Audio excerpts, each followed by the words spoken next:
Hola a todos, bienvenidos a un nuevo podcast de proteinasenbolsa.com. En estos podcasts que tratamos la parte más psicológica de la inversión, hoy vamos a hablar sobre Coca-Cola. Empezaremos comentando un poquito lo que pasó últimamente con las acciones de Coca-Cola y un gesto que realizó Cristiano Ronaldo, que ha sido titular.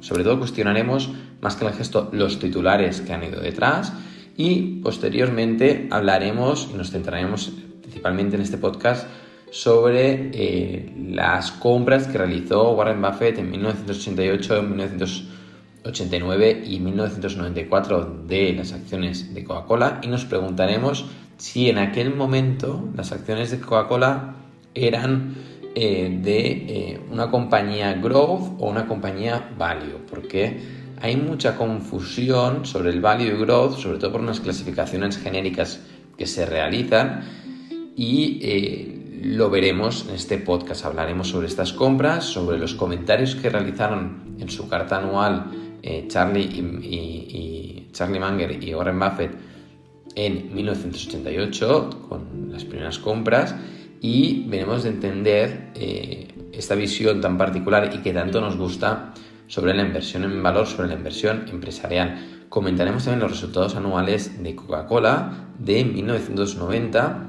para ponernos en contexto. Sin embargo, antes de empezar, vamos a recordar a los suscriptores de Proteínas en Bolsa que acabamos de publicar la nueva revista Junio 2021 con una empresa especializada en la educación digital, que está dando servicio con un software patentado a las mejores universidades del mundo. Estamos hablando de Harvard, Oxford, MIT, Yale y más de 80 universidades de todo el mundo, y es una empresa muy interesante. Creemos que está ayudando a la digitalización de la educación superior y tanto para ofrecer servicios de grado, de másters y cursos más cortos de 6 meses y 2 y 3 meses. Es una empresa maravillosa que descubrirán por completo en esta revista Junio 2021. Nos ha gustado mucho la compañía, está creciendo y lo mejor de todo es que cotiza, bajo nuestra perspectiva, a precios razonables. Recuerden, a los que no son suscriptores, que la primera revista es completamente gratuita, y que aquellos que no nos conocen, las revistas que presentamos cada mes, presentamos una revista exponiendo toda la información que creemos importante sobre una única compañía. No es una revista que generamos gran cantidad de contenido, sino que nos especializamos en una única empresa cada mes y presentamos a compañía. Luego hacemos el seguimiento de la rentabilidad de estas empresas presentadas, y realmente la rentabilidad es muy buena. Actualmente la rentabilidad media anualizada de las empresas presentadas desde enero 2019 es de cerca del 189%, del 190%, con lo cual la rentabilidad anualizada excelente. Y hay que tener en cuenta que no todas las empresas son del mismo estilo de inversión.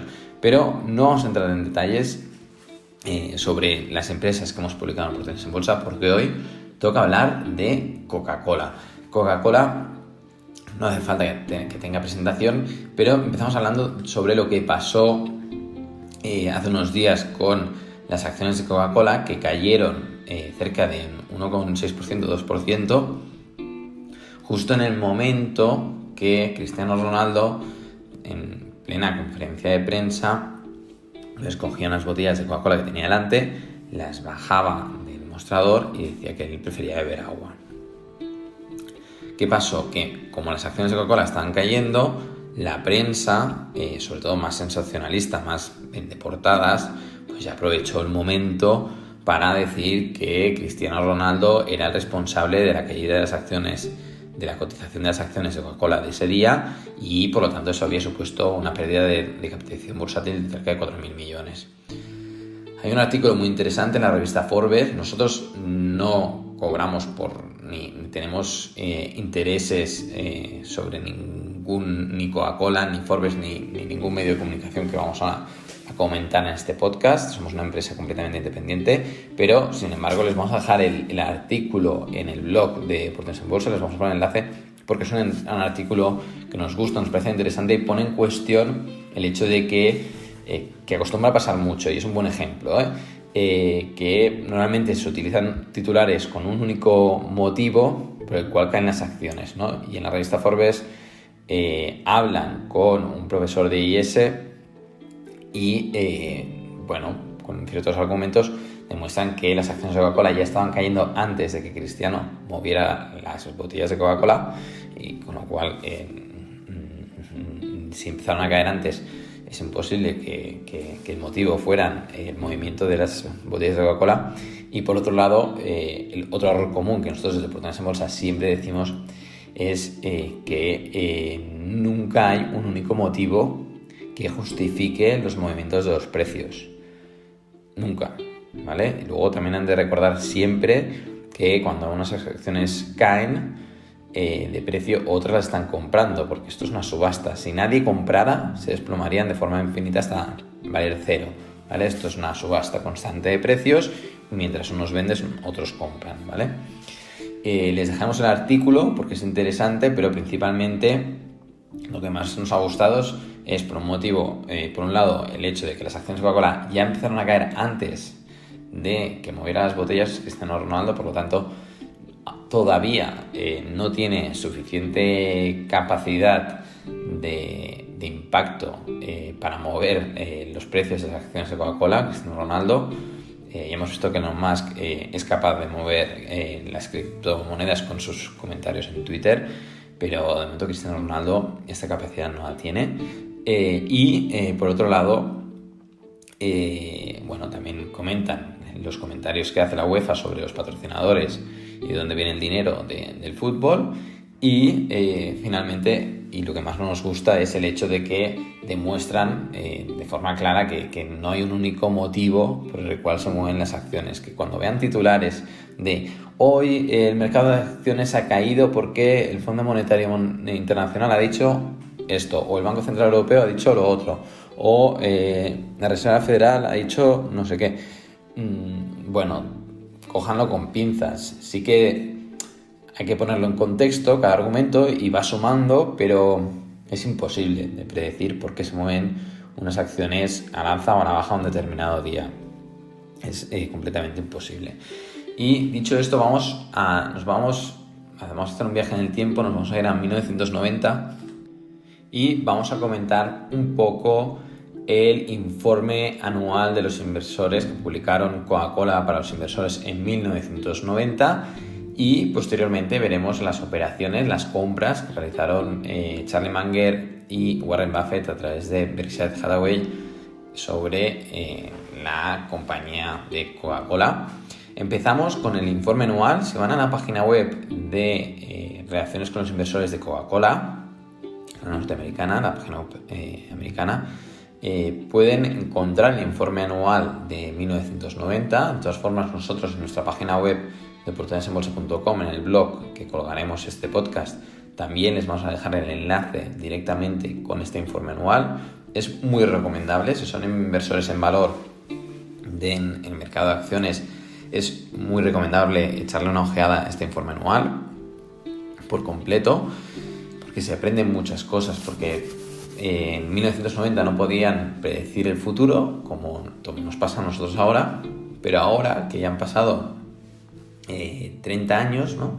Pues es muy interesante ver con ese informe lo que ha pasado después, ¿no? Y es lo que vamos a comentar un poquito.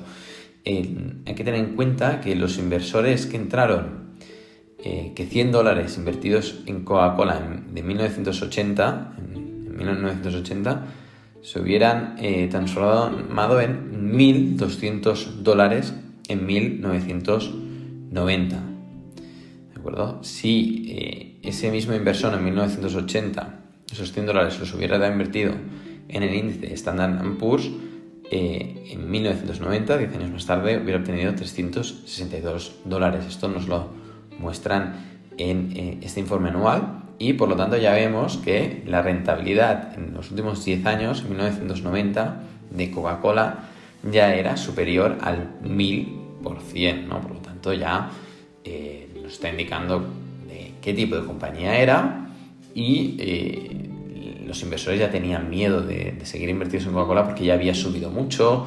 porque era muy difícil que siguieran creciendo tanto, ¿no? Y Warren Buffett y Charlie Munger fueron algo criticados por el estilo de inversión cuando entraron en esta compañía. Ya solo viendo la evolución de la cotización, ya está claro que no era, al menos entre 1980 y 1990, por evolución de precios, una empresa como hoy se conoce value, ¿no? La gente confunde el concepto de value por el hecho de la clasificación que hacen compañías como Standard & Poor's o Morningstar, que utilizan empresas value, core o growth en función de de varios factores, pero entre ellos la evolución de los precios y la evolución de la facturación. Sin embargo, Charlie Munger y Warren Buffett creemos que el momento del cambio más claro fue con Coca-Cola. Ellos consideran que cuando inviertes en empresas con conceptos empresariales, es decir, tú inviertes pensando que estás comprando una parte de un negocio, siempre inviertas en valor, porque no estás ni prediciendo el precio, ni prediciendo qué hará la compañía en función de la fluctuación de los precios, ni estás especulando sin argumentos de peso. Ellos vieron una compañía excelente, con una estructura financiera excelente y que a pesar de estar creciendo mucho, ellos le veían muchísimo potencial, sobre todo con unas ventajas competitivas muy claras que tenía la compañía, que aún todavía ahora, 30 años más tarde, mantiene, ¿no? Pero antes de hablar sobre las operaciones que realizaron Munger y Buffett en 1989 y 1994, vamos a ver un poquito más el informe, vamos a repasar un poquito más los números que nos presentan en este informe anual de 1999, la empresa de Coca-Cola, y es que el crecimiento compuesto anual de las ventas en los últimos 5 años, entre 1986 y 1999, era del 19%, y para los accionistas, dado que redujeron las acciones de circulación, fue el equivalente al 23%, el crecimiento medio de las ventas, ¿no? Además, una compañía que tenía un retorno sobre el equity del 39%, por lo tanto, compañía excelente. Y en cuanto a evolución de la cotización de la acción, sin tener en cuenta los dividendos, en 1980 cotizaba por $5,56 y en 1990, 10 años más tarde, cotizaba por $46,50, ¿no? Esto incluido dividendos, pues nos lleva a esta rentabilidad superior al 1000%, ¿no? Si usted ahora mismo estuviera buscando o valorando invertir en una compañía y viera que por el retrovisor, ¿no? Precisamente lo que mucha gente se fija y hay que vigilar, porque no es garantía de nada, ni a la alza ni a la baja, pero si viera por el retrovisor que ha subido un 1000%, a lo mejor solo viendo ese incremento de precios dirá, no, esta empresa la descarto porque ya ha subido mucho, ¿no? O una persona que invierte más en un momentum y en tendencia diría, bueno, ha subido mucho pero sigo comprando. Pero en todo caso no serían argumentos para comprar desde la perspectiva de inversión en valor, desde la perspectiva de inversión empresarial, una compañía, ¿no? Nosotros lo que nos gusta no es ver lo que ha hecho precio, sino más bien de qué compañía estamos hablando, cuál es su evolución de la facturación, cuáles son sus resultados, ¿no? En el informe anual nos presentan pues el plan de expansión de la compañía a nivel internacional, habla mucho de Europa y del potencial de crecimiento que tiene Coca-Cola en Europa en 1990. También nos explican pues dónde destinan el dinero, el CAPEX, para invertir en estas compañías. También es interesante que nos muestran pues la evolución de los dividendos por acción y el payout, el porcentaje de los ingresos que dedican a pagar dividendos, que se va reduciendo, pero los dividendos van creciendo, ¿no?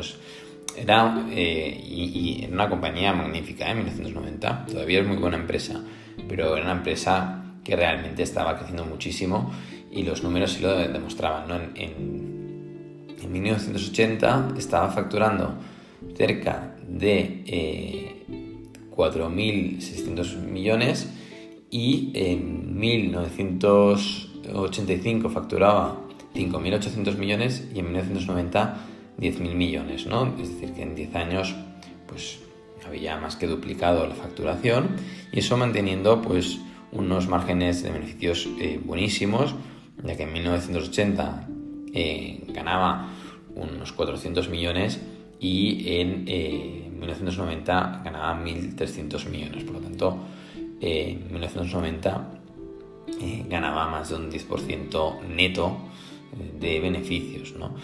Por lo tanto, ya solo viendo estos ratios, ¿no? Pues te mostraban la calidad de esta compañía, ¿no? Y en cuanto a activos y balance, también no veíamos cómo la evolución de los activos pasaba de los 3.000 millones en 1980 a los 6.000 millones en 1985, a los 9.000 millones en 1990, y lo mejor de todo es que la deuda de largo plazo era únicamente en 1990, con 9.000 millones de activos, la deuda de largo plazo era de 536 millones.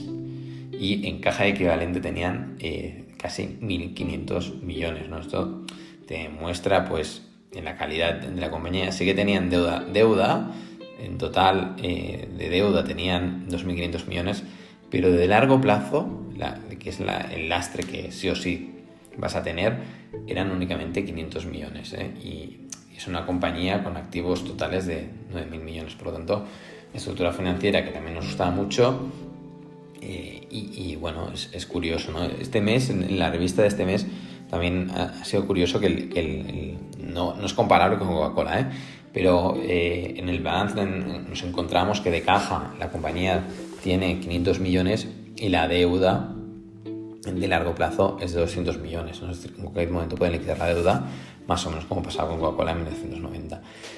Y viendo estos números, ¿no? Pues queda claro que Coca-Cola, tanto por la evolución de la facturación, como la evolución de los activos, como por evolución de la cotización de la acción en el mercado de acciones, era una empresa lo que se conoce como growth, una empresa de elevado crecimiento. Está creciendo, expandiéndose a doble dígito, y expandiéndose con un plan de expansión internacional en todo el mundo, con planes de marketing en el país en el que están más consolidados, que era Estados Unidos. Y sin embargo, Charlie Munger y Warren Buffett decidieron pues irse de compras, ¿no? Y bueno, compraron entre 1988 y 1989, compraron más de 23 millones de acciones, y posteriormente en 1994 cuadruplicaron su posición hasta las 100 millones de acciones. Luego, con splits y dos divisiones que hubieron de acciones, actualmente pues esos 100 millones de acciones se han transformado en 400 millones de acciones que todavía a día de hoy tienen. Es decir, actualmente Berkshire tiene 400 millones de acciones y posee cerca del 9,3% de las acciones de Coca-Cola, ¿no?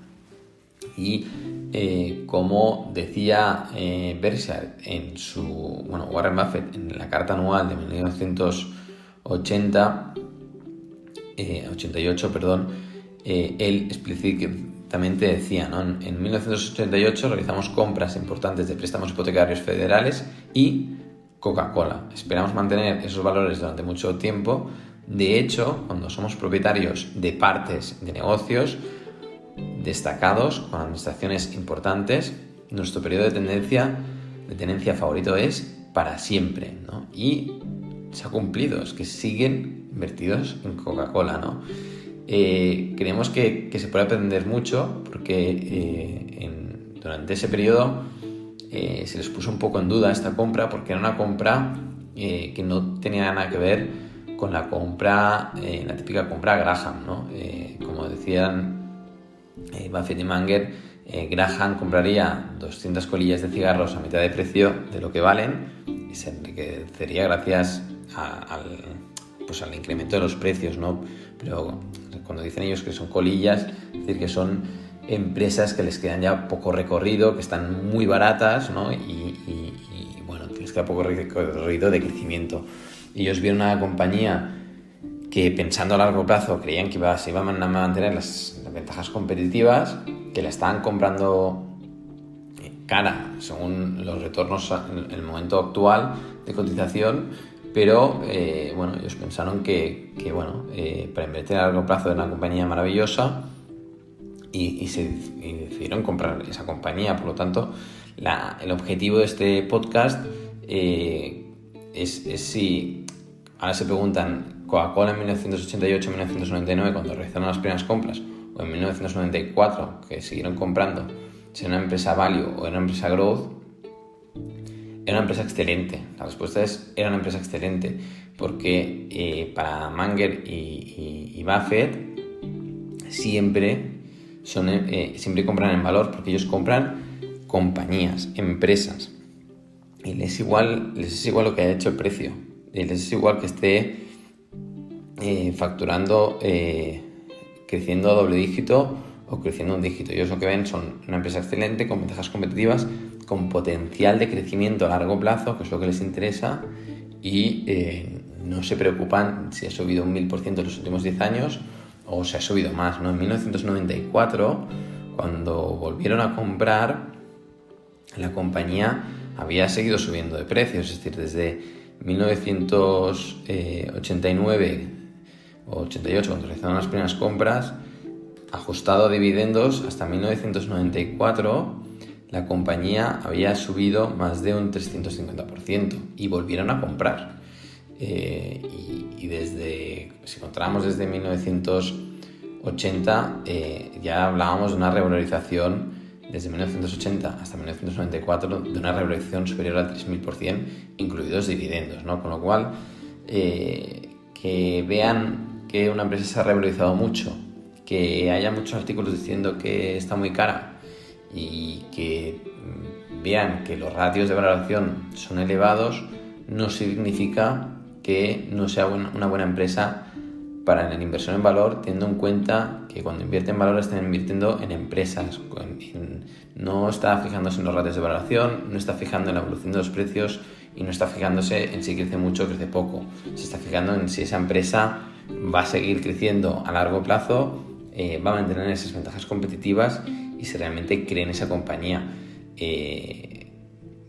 Munger y Buffett no compran empresas que se han desplomado, no es su filosofía. De vez en cuando sí que lo hacen, sí que compran empresas deep value y aprovechan los momentos y la volatilidad para hacer compras. Esto siempre lo van a hacer, pero ellos sobre todo lo que se fijan son en las empresas, en si es una empresa excelente. Ya hemos hablado en otros podcasts sobre Apple y por qué Buffett y Munger compran acciones de Apple, tienen tantas acciones de Apple. Pero en todo caso, creemos que en este podcast ha quedado claro con estos resultados de la compañía de 1990 que Coca-Cola en los años 80 y 90 no era para nada una empresa de bajo crecimiento con ratios de valoración baja, era una empresa de elevado crecimiento con ratios de valoración elevados y posteriormente pues seguía haciendo su recorrido de precios al alza. Así que es cierto que entre 1998 y 2005 los precios se mantuvieron en rango, incluso cayeron, pero ellos decidieron mantener la inversión, ir cobrando dividendos y ahora pues la tendencia ha seguido otra vez al alza, ¿no? Porque la compañía pues ha vuelto a incrementar esos ingresos, la facturación y demás.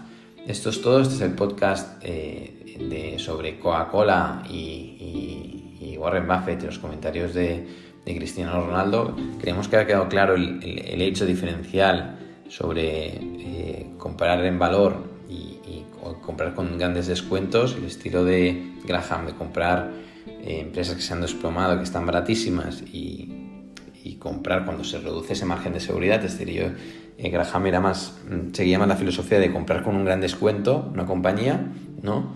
Decían, no, es que esto en libros y tal, vale, cotiza por 500 millones y vale 1.000 millones, cuando llego a los 1.000 millones vendo, o comprar empresas con gran proyección, que es lo que desde que Munger y Buffett se juntaron en 1988 y 1989 hicieron el cambio, ¿no? De perspectiva claramente con la inversión de Coca-Cola. Dijeron, no, esta es una compañía con gran potencial, con gran recorrido, con grandes ventajas competitivas y compramos, aunque esté cara, aunque haya subido mucho, vamos a comprar esta compañía para mantenernos durante los próximos 30 años, ¿no? Y esa fue su filosofía de inversión, la filosofía de inversión de invertir en empresas de calidad. Ellos, creo que el truco mental está en cambiar la palabra growth por calidad. Y cuando entendemos esto, cuando entendemos que independientemente de lo que esté creciendo, lo importante es que la empresa sea de calidad, tenga ventajas competitivas, estructura financiera fuerte, incremento de los ingresos, buenos flujos de caja, buena dirección, buen plan de crecimiento, buen plan de marketing, etc. Entonces es una buena compañía y vale la pena invertir en ella, independientemente de esos ratios de valoración que tantos límites mentales y nos generan a los inversores en valor. Esto es todo, nos vemos en el próximo podcast. Recuerden que nos pueden seguir en Spotify, en Apple Podcast, en Google Podcast, en iVoox y en las demás plataformas de podcast. También nos pueden seguir directamente en el blog de oportunidadesenbolsa.com, van a la página web y nos visitan en el blog y también en el canal de YouTube. Eso es todo, nos vemos, hasta la próxima.